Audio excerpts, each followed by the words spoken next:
Flower Power. It was Halloween night on the island of Sodor.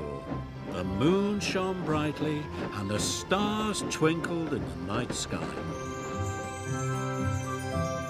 The children's Halloween party was over, but while the children slept, all the engines were kept very busy. Thomas was alone at Tidmouth Sheds when the Fat Controller arrived. He was still in his Halloween costume. "You are to collect flour from the mill and take it to the bakery," he boomed. "You must work with Diesel. The island needs its morning toast, and Lady Hat and I need our crumpets," he added sternly. "So I'll have no mishaps tonight." Thomas didn't want to work with Diesel, but he wanted to be really useful.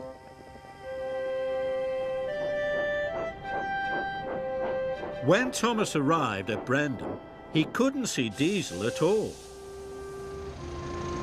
Diesel was up to his old tricks. He rolled up behind Thomas and went, "Boo!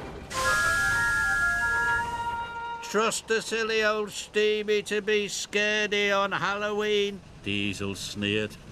"I'm not a scaredy engine," said Thomas firmly. "We'll see," oiled Diesel. Thomas and Diesel headed for the flour. Diesel teased Thomas with every click and every clack. When they arrived at the woods, Diesel cried, "It's the haunted forest!" And he called out, "Woo, Thomas!" in a spooky voice. "Stop it," said Thomas crossly. But the breeze blew and the branches creaked. Diesel's teasing made it seem spooky indeed. Then they came to the abandoned mine. The buildings were deserted, but they could hear a banging noise. "What was that?" cried Thomas. "Sounds like the ghost engine looking for a steamy to scare." "Well, I'm not scared," said Thomas. But he wished he felt as brave as he sounded.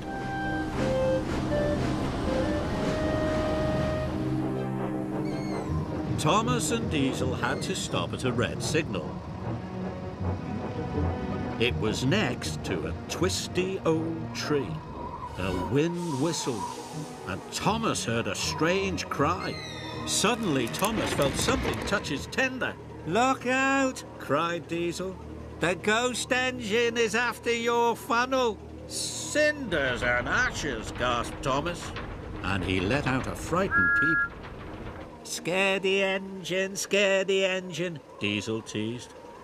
Thomas was very cross with Diesel. He wanted to pay him back for all his teasing. Thomas and Diesel arrived at the flour mill. Thomas rolled up to collect the flour. Then Thomas had an idea. "We'll see who's a scaredy engine," he puffed. Thomas biffed the trucks out of the way and rolled under the chute himself. When Thomas puffed out the other side, he was covered from dome to buffer in pure white flour. "Woo!" he said spookily. "It's the ghost engine," cried Diesel. "It's come to get me."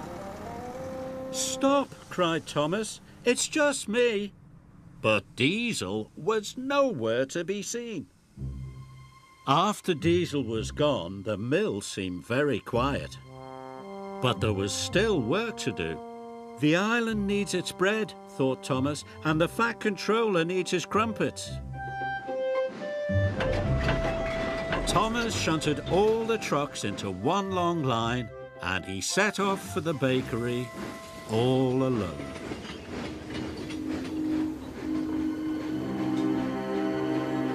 As Thomas arrived at the twisty tree, He wished he could go faster, but it was a very long train and he had to go slowly.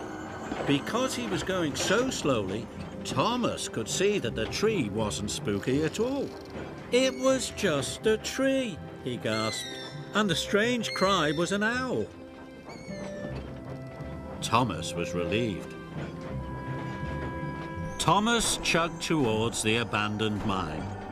He could still hear the spooky banging. He looked to his left and then to his right, and he saw what was making the noise. It's just an old door, he gasped. The wind is making it crash. Finally, Thomas reached the old woods. The breeze still blew, and the branches creaked. Thomas took a big, brave puff. But without Diesel's teasing, Thomas could see the haunted forest was actually Henry's favourite forest. It's not scary at all, said Thomas. Thomas arrived at the bakery. He was tired but happy. It's the ghost engine, sir, Diesel told the Fat Controller, and it's come to get me. It's not a ghost engine, boomed the Fat Controller. That's Thomas. He's a really useful engine. Thomas, you have done a splendid job, the Fat Controller said. You deserve a special washdown. Thank you, sir, puffed Thomas proudly. And while the Fat Controller waited for the first batch of crumpets, Thomas looked forward to telling his friends his Diesel Halloween story.